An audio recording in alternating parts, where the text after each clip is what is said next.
O foyer voltou de férias, mas as férias não saíram do foyer. O foyer continua num espírito de, bem, se eu estou na cidade, eu estou planejando onde eu queria realmente estar. A cidade me basta, onde eu gostaria de estar no agora. E eu te pergunto, Isabel Branquinha, onde você gostaria de estar agora? Um retiro espiritual. Namastê. Ah, vai, retiro espiritual, caceta.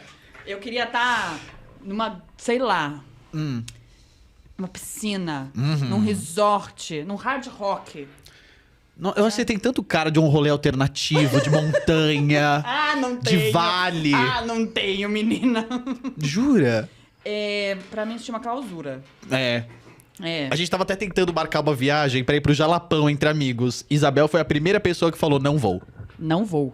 Não vou. E assim, incrível Encontro ir pro vocês na Jalapão, volta. uma semana sem internet, sem comunicação, sem contato com o universo. Ah, nunca. Não. Eu gosto de ambiente controlado. Entendeu? Um ar-condicionado que você consegue colocar a temperatura que você quer. Uma piscina que tem cobertura, se estiver chovendo você pode nadar mesmo assim. Que tem uma aquecida, Isabel uma Branquinha, raia olímpica. Isabel, você não gosta de ambiente controlado, você gosta de ambiente que você controla. O que é bem diferente. Estamos começando mais um Foyer e eu fico com a pergunta que é: para onde será que o nosso convidado de hoje gostaria de fazer um refúgio? Menino, que ótima pergunta. Mas por que a gente não faz essa pergunta pra ele, então? Vamos fazer essa pergunta pra ele. Diretor, quer dizer, Gabriel, e depois eu explico. Solta a vinheta.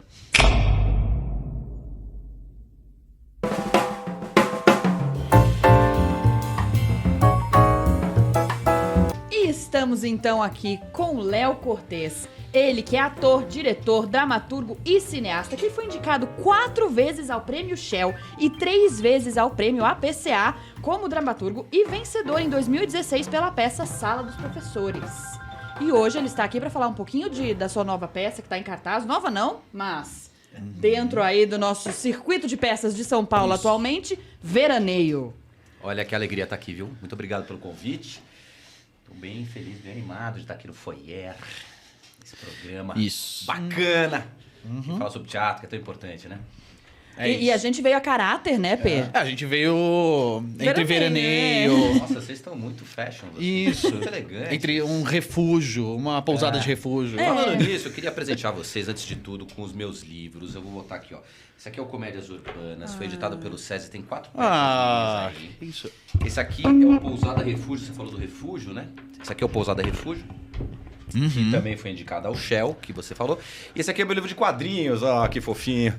Ele também desenha. gente. Você falou ator, diretor, dramaturgo, mas ele também é cartunista, gente. Eu gosto assim. Nossa, é muita coisa, tá? É, eu sou múltiplo. Ficou tudo do meu lado, tá? Talvez mas- eu possa te dar esse, porque esse eu tenho.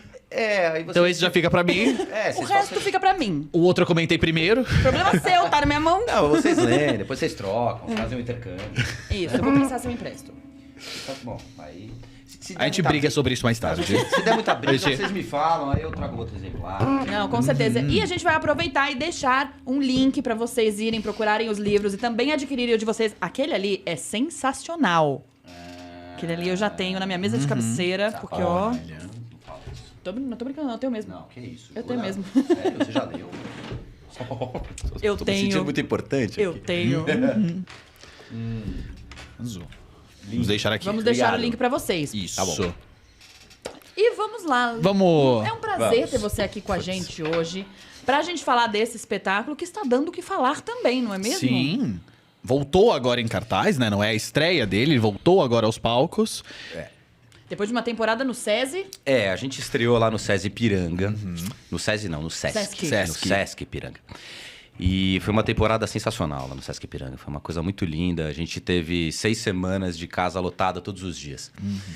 E a gente sempre aposta para que as peças, né, aconteçam da melhor maneira possível. A gente se esforça muito e tal, mas cada peça é sempre uma incógnita, né? Você não sabe como é que ela vai reverberar no público, como é que as pessoas vão assimilar o que a gente está querendo falar e tudo, mas ela se revelou extremamente popular, né? Desde o princípio, assim. Ela é uma peça com uma comunicabilidade muito grande com o público, assim. As pessoas assistem e riem do começo até o final. E eu acho que é porque ela dialoga muito com a realidade brasileira, né? Dialoga muito com as questões da contemporaneidade. Foi uma peça que eu fui escrevendo e reescrevendo ao longo de muito tempo, né? Eu escrevi a primeira versão ali em 2019, antes mesmo da pandemia, portanto, né? E aí fizemos uma leitura, eu estava satisfeito com a peça e tudo. Aí quando veio a pandemia, tudo parou, né? Nada mais aconteceu, a gente não sabia nem se o mundo ia continuar, né? E aí eu deixei a peça ali descansando e tal. E aí, à medida que as coisas foram evoluindo, foram avançando, eu fui reescrevendo, fazendo novas versões, novos tratamentos e fui incorporando. E aí eu decidi que a peça ia se comunicar com a contemporaneidade de uma maneira radical, assim. Eu falei, essa peça vai se comunicar com o Brasil de hoje. Então, eu escrevi uma versão, por exemplo, deles na expectativa de serem vacinados, né? Os personagens. Aí depois a vacina rolou. Aí eu falei, bom, então a peça vai virar uma celebração da vacinação. Todo mundo vacinado, felicidade. Depois a vacinação já ficou um assunto antigo, assim, né? Então virou uma peça de um reencontro familiar pós-pandêmico, assim. É o primeiro reencontro dessa família, depois deles terem vivido o isolamento da pandemia e tal. E aí eles chegam à conclusão de que a família estava melhor quando eu estava isolada, sabe? Era mais bacana. Não é mesmo? Eu cheguei à mesma conclusão da minha família. A peça mudou entre a estreia e agora a reestreia? Alguma coisa nesses lugares pandêmicos, nessas... Não. A versão que a gente estreou em janeiro é a mesma que tá lá na FAAP. Eu acho que ela mudou no sentido de que agora a gente tá bem melhor, né? A gente estreou nervoso, a gente estreou naquela expectativa e tal. Mas desde o primeiro dia a peça comunicou muito bem, assim. A gente teve uma estreia muito bacana lá no Sesc. Só que eu como ator, eu sempre sinto que a peça engrena ali depois da terceira, quarta semana, que é quando a gente começa a surfar, né, nos personagens. Então, começa todo mundo a ficar muito mais confiante, mais tranquilo, os jogos já ficam mais estabelecidos, você fica com muito mais segurança. Então, eu sinto que agora os atores estrearam lá na FAAP, assim, voando. Tá todo mundo muito bem, todo mundo muito seguro. A gente se diverte muito agora fazendo a peça. É uma peça que propõe uma troca de energia muito grande, né? Entre os atores que estão interpretando e o público que está ali assistindo, né? Como o público reage o tempo todo com a peça, a gente todo. Eu tive agora na reestreia. Ah, sim. Nossa, vai é incrível, né? É o tempo inteiro. É incrível. É o tempo inteiro você dá risada. É muito raro isso acontecer no teatro. Eu lembro, assim, de umas 3, 4 peças na minha vida inteira, onde eu tive... eu fui uma testemunha como plateia do que acontece no veraneio, né? E eu falo isso sem nenhuma modéstia, porque eu já fiz algumas peças que não deram certo, assim. Tudo bem, entendeu? Faz parte da trajetória do artista você fazer peças que não se comunicam tão bem com a plateia. Mas essa peça, de fato, ela tem esse ingrediente que é uma coisa que faz parte do mistério do fazer teatral, assim. Ela foi virando uma coleção de acertos, assim. É uma coleção de acertos a partir do meu texto, claro, mas também a partir das escolhas muito acertadas do Pedro Granato como diretor, a partir dos atores que a gente escolheu, que estão todos muito bem nos seus respectivos personagens, a partir da trilha sonora, que também é uma contribuição do Pedro, que populariza muito. Gostoso. A partir da luz do Beto de Faria, do cenário do Diego Dac, assim, a gente tem um encontro ali de muitos talentos, muitas felicidades, assim, e tá tudo encaixadinho. A engrenagem tá funcionando muito bem. Então a gente tá celebrando, né, cara? A gente tá muito feliz. Quando a gente terminou a temporada lá do Sesc, a gente falou, cara, a gente precisa voltar com essa peça, não tem como essa peça se encerrar depois de 6 semanas. Às vezes você faz umas peças que você fala, ufa, né? Até é melhor até encerrar. Enfim, acabou o compromisso com ela. Que bom, vamos partir para a próxima. Mas acho que essa peça não, essa peça ela tem que rolar durante muito tempo, ela tem que fazer muita temporada ainda, tem que viajar. É isso, eu acho que ela tem uma peça que inclusive, porque assim, ela tem uma coisa... que apesar dela ser muito engraçada, ela toca em temas muito sensíveis, assim, né? Ela tá... Eu construí uma comédia a partir da amargura dos personagens, né? Foi uma proposta mesmo, foi um desafio que eu me coloquei. Eu sempre fui um cara da tragicomédia, né? Todas as minhas peças, essas todas que você falou que foram indicadas pro Shell, todas eram muito engraçadas e ao mesmo tempo terríveis, assim, né? Porque eu gosto de trabalhar... com os personagens sempre sambando ali na beira do abismo, né? Eles já começam numa situação aguda, eles já começam agoniados, já começam oprimidos, já começam revoltados, todos eles têm coisas pra dizer, todos eles estão aqui, sabe? Eles querem falar, eles querem dizer, e aí à medida que a peça vai acontecendo, sempre tem um momento do grande desabafo, né? do cara externar tudo aquilo. Mas com essa peça, eu tava muito afim de fazer uma comédia calcada na amargura, sabe? Paradoxalmente falando. eu queria fazer uma coisa meio na linha do Tio Vânia, do Tchekhov. Eu sempre gostei muito do Tio Vânia. Boa. Eu sempre fui muito fã do Tchekhov, mas especialmente do Tio Vânia. Que eu acho que é uma peça perfeita. Uma peça perfeita, assim, pela contundência dos personagens, pela situação que é colocada, mas principalmente porque é uma peça que consegue ser muito engraçada, mostrando personagens em momentos muito trágicos. Todos estão muito amargurados, todos são muito infelizes, e você fica rindo. Eu vi uma montagem feita pelo Galpão, né, do Tio Vânia, que era um acontecimento, assim. Então eu falei, então eu vou emburacar mesmo, eu vou mergulhar fundo nessas amarguras desses personagens e vou conseguir extrair o humor a partir disso. Porque eu acho que o humor, ele tem uma função pedagógica que é essencial no momento que a gente está vivendo, assim. É preciso que a gente exercite o humor para que a gente desenvolva a sabedoria para perceber o que é importante e o que não é importante na vida. Se você consegue fazer piada, se você consegue rir daquilo, talvez aquilo não seja tão importante. É claro que existem tristezas e tragédias pessoais com as quais você não faz piada, né? Você não faz piada com doença de filho, você não faz piada com a morte de entes queridos, né? Enfim, você não faz piada com isso porque são tragédias da vida e realmente é de mau gosto fazer. Mas se você está oprimido no seu ambiente de trabalho, isso de certa maneira pode virar piada, porque a partir disso você pode sair desse trabalho e ir para outro. Se você está oprimido dentro de um casamento infeliz, isso pode virar piada, porque você pode ou resolver esse casamento, ou terminar esse casamento, partir para um outro relacionamento. Se você está oprimido dentro da tua família, né, nas relações familiares estabelecidas, você pode olhar de fora e falar, gente, como é ridícula essa situação, como é ridícula essa minha briga com o meu tio, com a minha avó, e assim, como olhar de fora isso, como, né, adquirir sabedoria a partir do humor. Acho que o humor ensina você a ser sábio. Então eu acho que a capacidade de olhar de fora, isso é muito bom. É. Analisar a situação que você está inserido, que parece a tragédia, que você está no limite. Sim. Mas de fora ela é extremamente risível. O Chaplin fala isso, né? Assim, o humor é isso. Assim, você vê de fora, quem vê de fora acha engraçado. Quem tá de dentro, não. Quem tá dentro... Outra coisa. Quem tá dentro leva a sério, sofre e na sua falta de traquejo, na sua falta de sabedoria, acaba emburacando cada vez mais, acaba fazendo bobagens e tal. Mas eu falo isso pros meus alunos, assim, né? Eu dou aula de teatro há muito... Eu falo pra caramba, hein? Vocês ficam... Vamos lá. Estamos aqui pra isso. Certo. Eu falo pros meus alunos, acabei de montar com eles uma peça que é minha, inclusive, chamada Sala dos Professores, que também é uma peça com personagens que têm muitos problemas, personagens muito erráticos, apesar de ser uma grande homenagem aos professores, né? Eu escrevi o Sala dos Professores querendo homenagear os professores. Mas eu coloquei 7 professores que têm muitos problemas emocionais, muitos problemas de relacionamento, todos eles são muito humanos e muito falhos, né? O que não impede que eles sejam grandes professores. É aí que vem a grande sacada, a grande homenagem da peça, assim. Eles, durante a peça inteira, eles fazem coisas muito erradas, mas no final das contas, eles dão uma baita aula no final, sabe? Eles apesar de todos os problemas, apesar de todas as questões que eles têm entre eles, eles vão lá e dão uma baita aula. E eu montei com meus alunos, e eles falavam, mas esse personagem, professor, é tão difícil e tal. Eu falo, olha, você como ator, você precisa entender... Como o Plínio Marcos diz, que você é um Cristo da humanidade, no sentido de que você vai revelar a sombra para levar a luz, né? Você vai revelar a dor para proporcionar o alento, né? Você vai revelar a tristeza para a pessoa descobrir o caminho que pode conduzir à felicidade, né?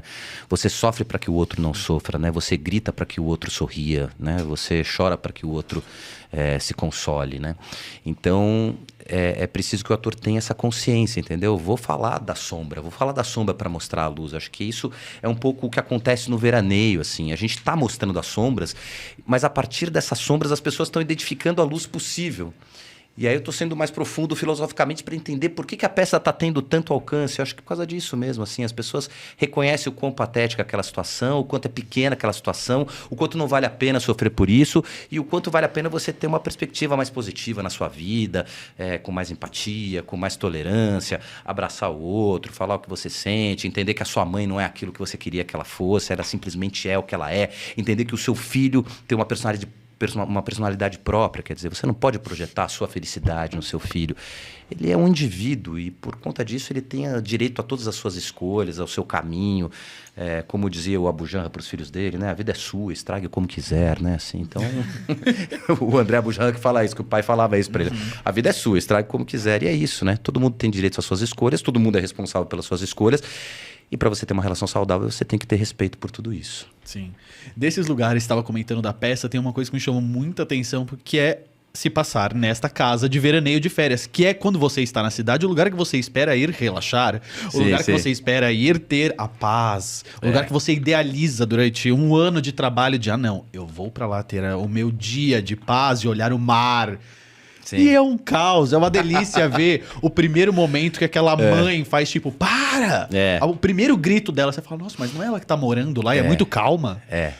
Não é ela, e ela fica reforçando esse lugar de, não, aqui é o lugar da paz. Aqui é o lugar que tá tudo bem. Sim. É tão bom ver aquilo, que é o primeiro lugar que você já quebra a ideia de estar tudo bem. Essa ideia do veraneio. É a primeira quebra. Quando ela eleva o tom de voz, mas não é ela que tá lá. Vocês têm que entender que aqui é outra coisa. Vocês não percebem quando você chega aqui, vocês se sentem muito melhor emocionalmente. Vocês se sentem muito... Fica todo mundo aqui oprimido, né? Isso foi tão gostoso de ver. E até por mim, porque eu tô há 2 meses falando, quase todo final de semana com meus amigos. Não, esse mês eu tô trabalhando, taranã, mas eu vou me organizar e eu vou tirar um final de semana pra ir pra uma casa, num vale, numa montanha. Eu não vou. Fique muito claro. Cara, sabe que eu tenho... Esse é o segundo espetáculo que eu faço com o Pedro Granato, né? Sim. Eu sempre tive uma... Eu sempre fui muito próximo do Pedro, assistia as peças dele e tal, e a gente se encontrava, né, nas festas, né, nos bares e tal, e batia papo, e a gente tinha uma sintonia, assim, né, sobre o que a gente pensava sobre teatro, e eu tinha esse palpite, eu falei, eu tenho que trabalhar com o Pedro, né? E lá em 2016, quando eu escrevi o Sala dos Professores, eu percebi que estava tendo um movimento no meu entorno, né? Com os meus amigos, assim. Naquela época da Dilma, quando o Temer assumiu e o golpe se anunciou, e aí o golpe aconteceu e tal. E aí eu falava com todo mundo, e todo mundo falava, cara, desisto, sabe assim? Eu tô desistindo. Eu não tinha mais aquele movimento de vamos se juntar pra gente tentar melhorar, pra gente tentar mudar, pra gente, sei lá, ir pra Paulista, vamos protestar. Eram derrotas anunciadas. E aí todo mundo falava assim, cara, eu não quero mais saber, eu quero ir embora, eu quero ir pro campo, eu quero pra, sabe, eu quero sair daqui. E muita gente que eu conheço fez isso. Sim. Fez esse movimento de sair, de morar fora, de morar no campo. E essas pessoas voltavam. Essas pessoas voltavam e falavam, eu fui e foi um inferno, né? Eu fui. Mas exatamente. Foi um inferno. Nossa, eu achei que eu ia ter paz no campo, eu achei que ia ter paz no contato com a natureza e foi um inferno. Por quê? Porque não adianta você ir para um lugar bonito, um lugar plácido, se internamente você não está resolvido, porque você leva você mesmo para qualquer lugar que você vá. Sim. Né? Então você pode ir para o lugar mais lindo do mundo, mas se você não está bem resolvido, aqueles problemas não vão te abandonar. Se as coisas estão ruins ali com o teu relacionamento, com a tua família e tal, não sei o quê, ir para um lugar onde você está isolado provavelmente vai potencializar os problemas, né? Então eu falei, Pedro, eu quero escrever uma trilogia chamada Trilogia da Fuga. Queria muito chegar aí. Exato. Eu falei, vamos começar com o Pousada Refúgio, que eu já tinha uma ideia de fazer o Pousada Refúgio, que é esse livro aqui. Sim. Por favor. O Pousada Refúgio é uma peça que eu escrevi ali em 2018, baseado numa história que eu testemunhei numa reunião de pais, onde... Posso contar essa história? Por favor. Claro. Porque ela tem a ver com esse movimento da fuga, né? Meus filhos estudam numa escola onde os pais fazem uma poupança, né? Que começa no 1º ano até o 8º ano. Então, portanto, são 8 anos ali, onde todo mês os pais vão lá, dão uma contribuição. E aí sempre tem um pai que é o responsável por administrar essa poupança, né? Ah, desculpa. É uma poupança da sala. Uma poupança da sala, Tá. Então, é meio parecido com o que aconteceu com aquela menina da faculdade de medicina, que pegou, né? O dinheiro que a galera juntou e tal, não sei o quê. Esse pai era o responsável por essa poupança e ele convocou uma reunião falando, olha, eu tive um problema de saúde muito sério, vocês viram que eu fiquei afastado durante muito tempo e eu tive um câncer, né, e foi uma coisa horrível e tal, mas eu fiz um tratamento, eu tô bem. E aí o primeiro movimento de todo mundo foi, nossa, solidariedade, né, puxa, que coisa, você não falou nada e tal, né. Que é o movimento natural do ser humano, né? Quando fica a par de uma tragédia assim, você fala, mas você tá bem, tá tudo certo, pô, conta comigo, né? Você podia ter ligado, você não ligou e tal. Não, tá tudo bem. Mas eu tenho uma coisa pra comunicar pra vocês. Aquele dinheiro da poupança que eu tava administrando, eu tive que gastar no meu tratamento. Aí já todo mundo, né? Já mudou. Como assim, né? Aí ele falou, não, mas não se preocupem. Porque eu quero garantir para vocês que eu vou devolver esse dinheiro. Eu tenho propriedades que eu vou botar para vender. Eu vou devolver e até o final do ano, fiquem tranquilos, até novembro esse dinheiro tá todo de volta ali e a gente vai poder gastar na viagem dos nossos filhos, vai poder gastar nas coisas do final do 8º ano e tal. Aí todo mundo fez, ok, né? Tudo bem, já que você tá garantindo. Só que aí um pai levantou e falou, olha, tudo bem, eu sou solidário à sua dor, eu sou solidário ao seu sofrimento. Mas não foi correto o que você fez, porque você poderia ter avisado, né? Você não pode pegar um dinheiro que não é teu, mesmo que você esteja doente, você deveria ter falado. A gente poderia até ter se cotizado aqui para pagar isso aqui para você e tal, mas você não poderia pegar a revelia, por mais que você garanta que você vai ressarcir isso. Portanto, eu quero a minha parte agora. Aí o cara ficou muito ofendido com isso e falou, você quer a sua parte agora? Tá bom, então eu vou fazer o cálculo aí. Ficou ofendido, falou, tá bom, quanto que dá isso? O quê? 2.000? É isso? Eu pago 2.000 pra você. Aí quando ele falou isso, um pai falou, pai, então eu também. Aí o outro, eu também. Claro. E aí o que era solidariedade virou uma reivindicação, o pau comeu. E quando me contaram essa história, eu falei, isso é uma peça. É ótimo. Isso é uma peça de teatro, eu tinha o enredo da peça. E aí só me restava pensar aonde ia rolar essa reunião. Ia ser uma reunião de pais, ou ia ser uma reunião de condomínio, ou ia ser uma sociedade entre casais de amigos, que é o que acontece. Sim. São 2 casais que resolvem fazer uma pousada em sociedade. Eles estão fazendo um jantar comemorativo dessa pousada e um dos caras fala, olha, eu tive uma doença, tive que gastar o dinheiro da pousada, mas fiquem tranquilos que eu vou vender uma propriedade. Sim. E aí um deles fala, não, eu quero meu dinheiro agora, e o pau come. E é isso, essa é a história do Pousada Refúgio. Eu amo essa peça, é muito boa, porque até hoje essa peça ela virou uma piada entre amigos, porque tem uma cena muito específica que ele aparece perto do final correndo com papel higiênico preto do banheiro. Verdade. Isso virou uma piada entre amigos. E até hoje a gente fala sobre isso. Porque é muito bom. É muito gostoso de ver. Essa peça... Aí eu falei com o Pedro sobre isso, né? Contei essa história toda. E o Pedro ficou fascinado com esse universo. Que é esse universo hipster, né? Que é esse universo de pessoas que gostam de ostentar aquilo que compram, né? Que recebem os amigos, mas não pelo prazer de receber os amigos, mas para mostrar que eu comprei essa louça, que eu comprei uma... A casa é quase um museu. Exato, essa panela é de aço cirúrgico, esse vinho é o Romanée Conti, né? Esse sofá é de couro, de búfalo, sei lá. Então, assim, e acontece isso no Pousada Refúgio, né? O casal, que é o casal anfitrião, eles passam o jantar inteiro falando que eles têm coisas muito chiques, coisas muito sofisticadas, né? E deixando o outro casal ali meio de queixo caído, né? Falando, nossa, quanta coisa bacana e tal, não sei o quê. E no final a peça termina com um grande saque, né? Assim, quando eles não têm... eles não têm o dinheiro, eles começam a saquear a casa toda, inclusive o papel higiênico black, que é um papel higiênico...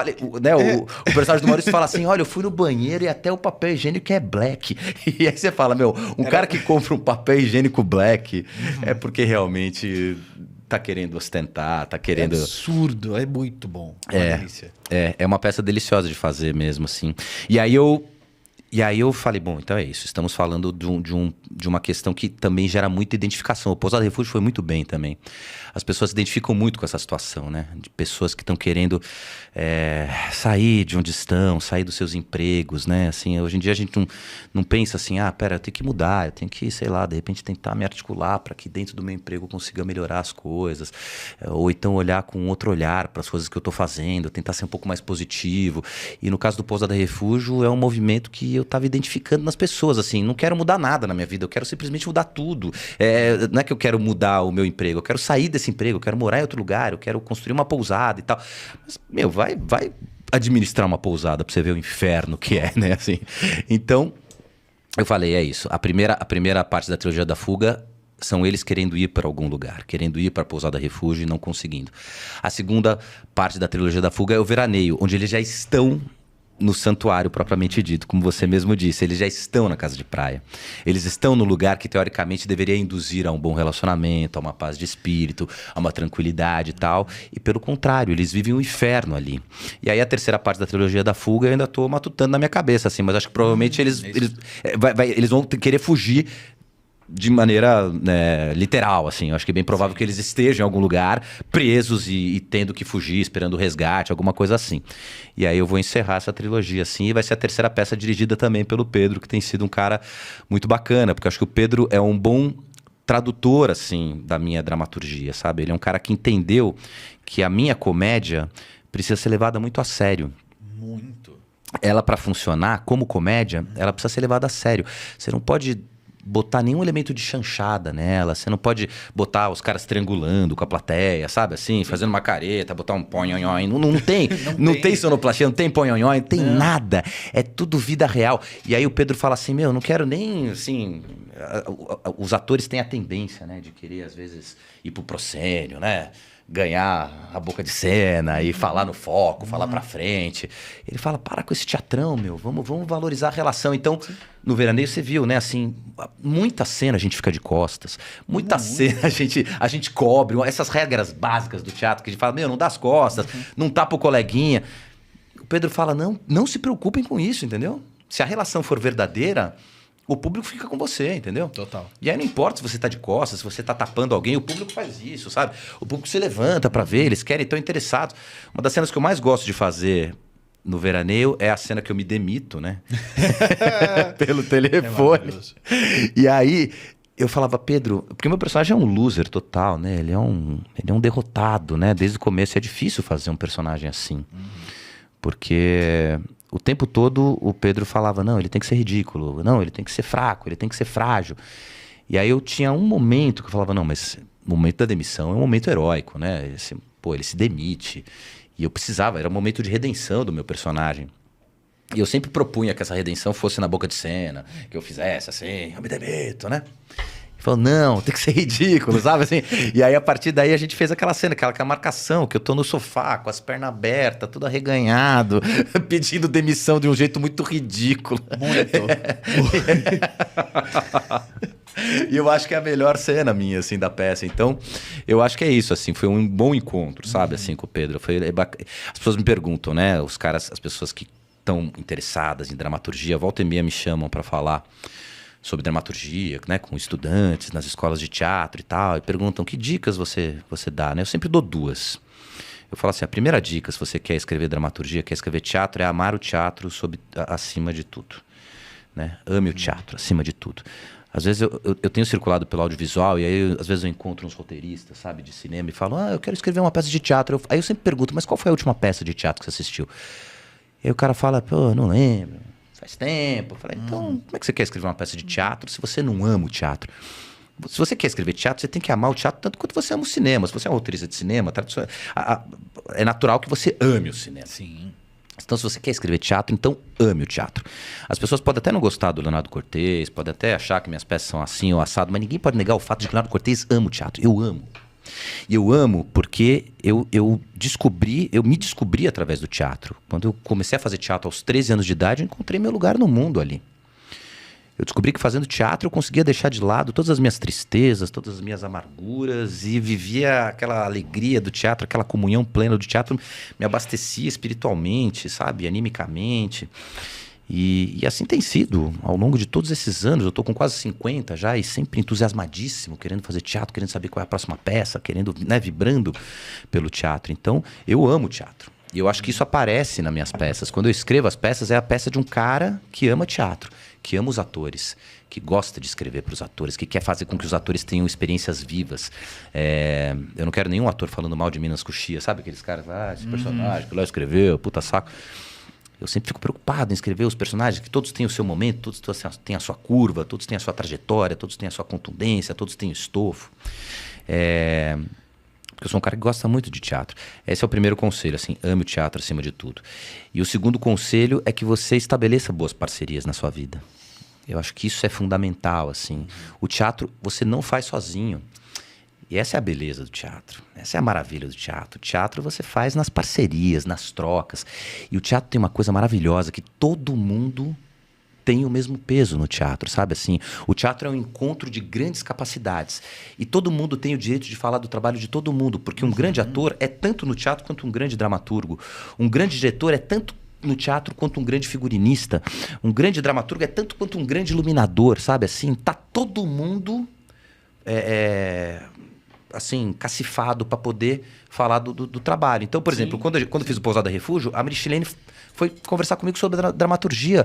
E ela falava, eu não entendo isso aqui, por que você escreveu isso? Eu falava, calma, eu vou te explicar. Mas eu não me senti ofendido por isso.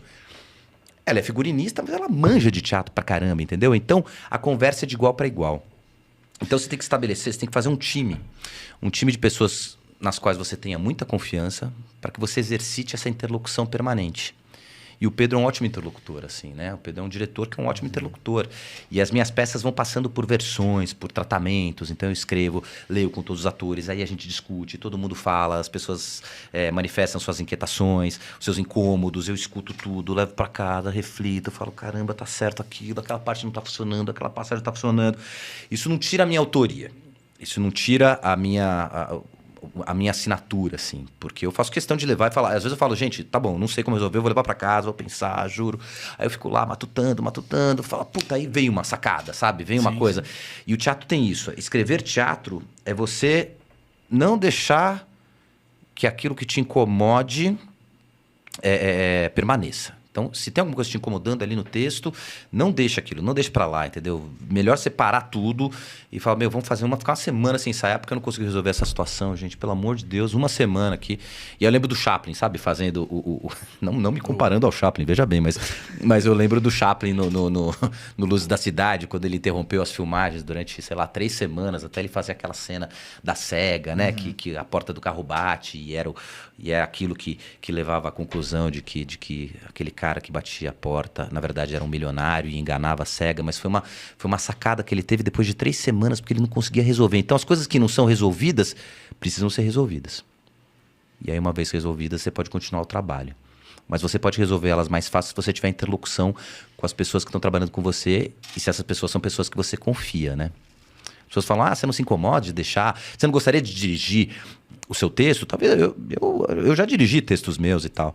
Mas se você trabalha com pessoas que você confia, a tendência é que o trabalho fique melhor, né? E cada um vai dando as suas colaborações. Sim. Isso que eu falei, né? São grandes atores no Veraneio. Eu acho que é um grande cenário, é uma grande direção, uma boa trilha sonora. Então, essas coisas só fazem com que o trabalho cresça, porque é coletivo, cara. É coletivo. Então, é claro que eu estou feliz com o Veraneio, eu estou feliz com a resposta que as pessoas estão tendo pelo texto, mas eu reconheço que existe um trabalho coletivo por trás desta peça e esse trabalho coletivo, ele é exemplar. Eu sinto assim que se tem uma coisa que Veraneio ensina, é que o trabalho coletivo funciona e a união dos talentos, quando estão bem coordenados, quando as pessoas estão amadurecidas e tal, pode resultar numa grande obra. É isso. Sensacional. A gente ficamos com essa, né? Por quê? Porque nosso diretor também não está aqui. Ah, não, mas pera. Eu tô falando pelos cotovelos, deve ter uma programação aqui, né?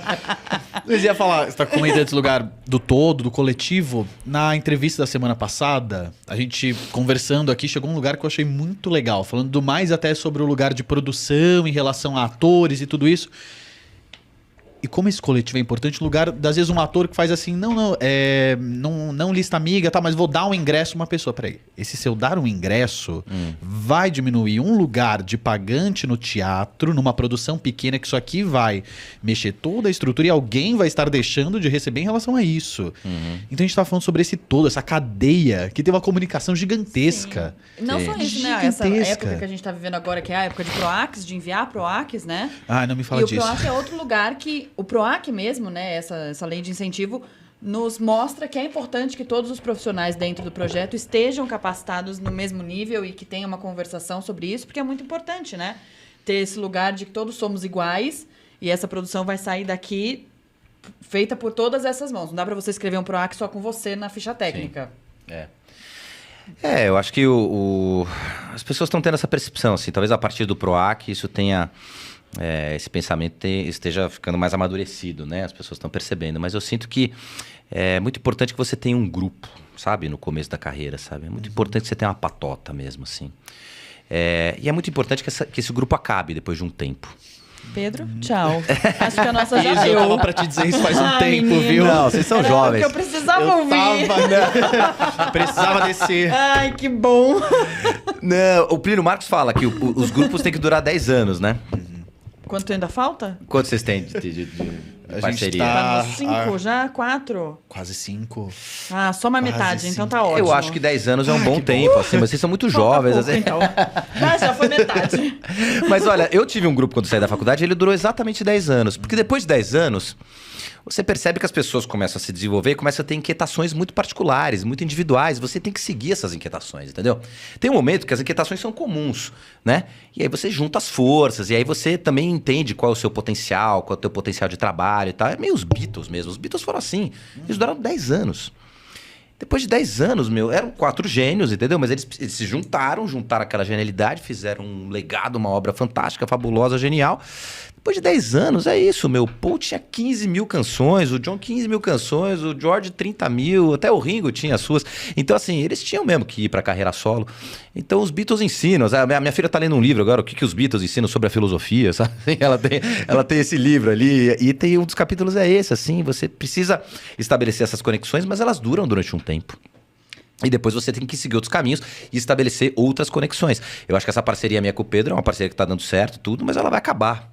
Ela precisa acabar.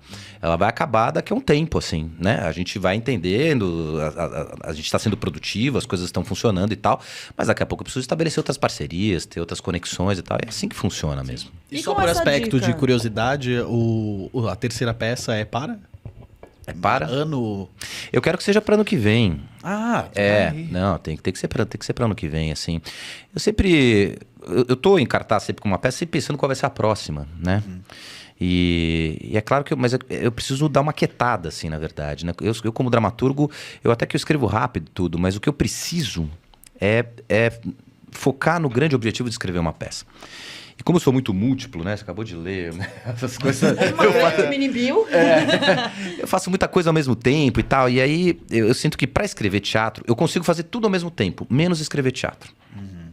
Se é escrever teatro, só posso escrever teatro. Então eu preciso dar uma quietada, parar tudo. Aí normalmente eu faço um retiro pessoal, assim, fico 2, 3 semanas isolado.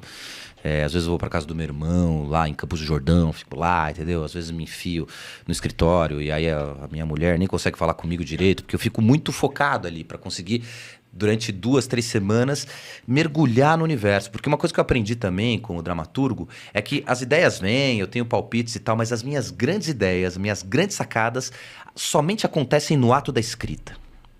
O ato da escrita me inspira. Escrever me inspira. É uma coisa muito parecida com o pintor. Eu estava conversando com um amigo meu que é artista plástico. Ele falou, eu nunca sei o que eu vou pintar na tela em branco, entendeu? Mas ao pintar eu percebo que vai surgindo.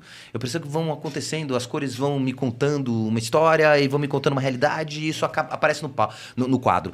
E eu sinto isso com a minha dramaturgia também. Eu tenho alguns palpites, claro, eu tenho que começar. Mas ao escrever, os personagens vão surgindo, as coisas vão se materializando na minha cabeça. E aí eu acho até que tem uma coisa meio metafísica nessa hora. Eu me conecto com entidades que eu nem sei dizer que são. O fato é que eu entro num estado de consciência que é outro.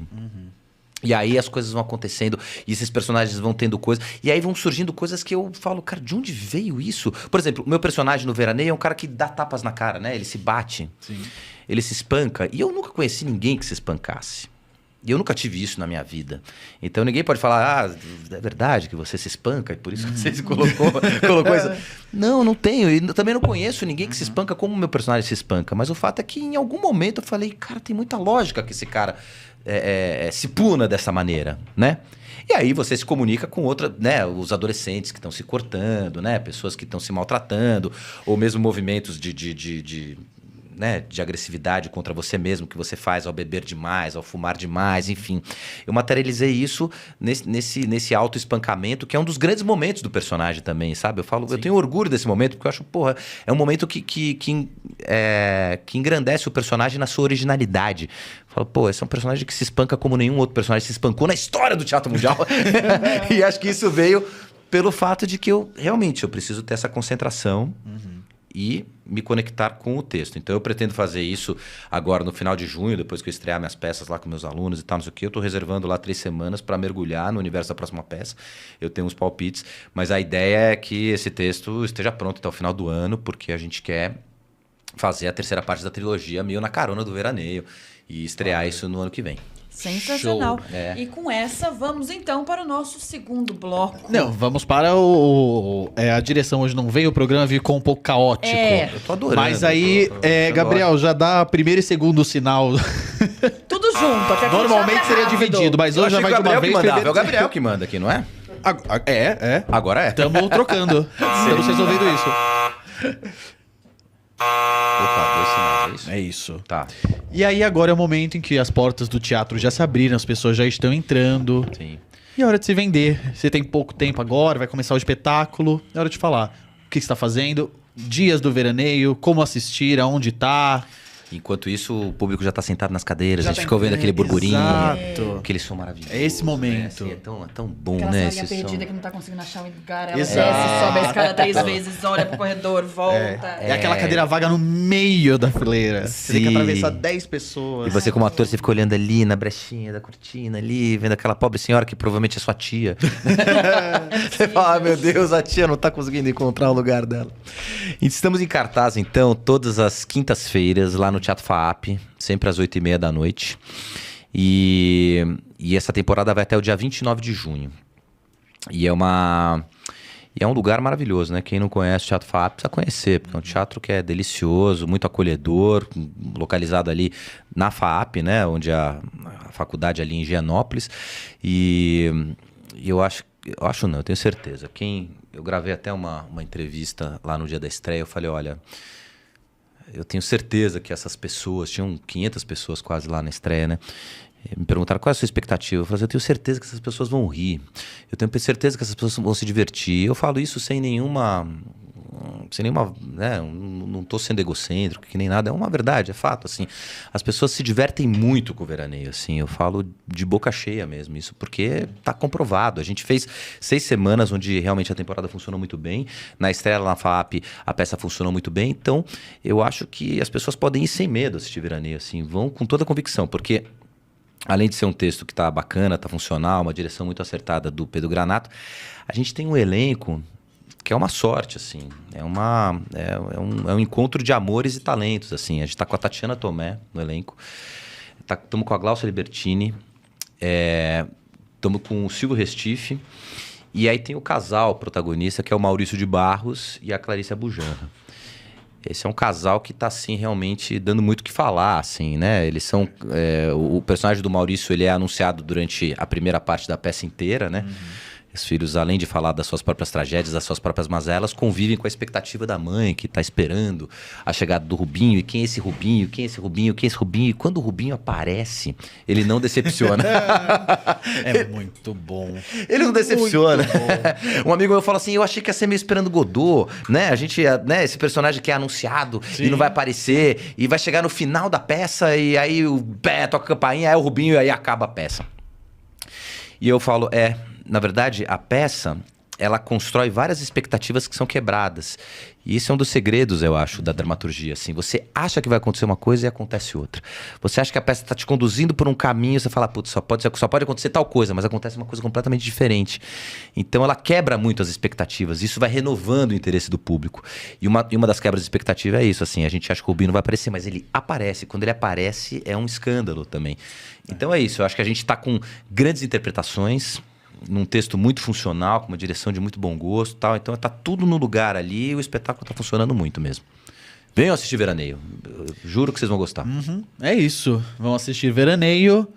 Isabel Branquinha, alguma coisa? Eu esqueci alguma coisa? Esqueceu várias. Normal. É sobre isso. É por isso que a gente vai daqui 10 anos se demitir e acabou. Não, a gente já pegou para, essa que dica. isso. 5, já fizemos 5. É isso. Daqui Mas olha, eu peguei essa dica. Em 5 anos vai acontecer muita Mas coisa. se você hein? quiser saber mais sobre Veraneio e quiser saber onde encontrar as informações, pode entrar na nossa página no Instagram, @foyerprograma. Lá tem um post que está explicando todo o serviço da temporada, aonde você encontra os ingressos para comprar, tem tudo lá. E aproveitando, siga a nossa página também no YouTube, Programa Foyer, para assistir outras entrevistas e assistir essa completa também, se você estiver assistindo um corte, se você estiver assistindo, ou se você estiver só ouvindo, mas vem assistir porque a gente tá muito bonito também, né? Sim. Sim, a gente faz questão disso. A gente sempre faz questão de falar Vocês isso. são lindos. Eu tô assim, encantado com a beleza de vocês. Gente, é isso. Muito obrigado. Eu que agradeço, viu? Vamos finalizar? É isso. Acho que agora temos tudo. Então temos tudo. Direção, hoje no caso, Gabriel, terceiro sinal.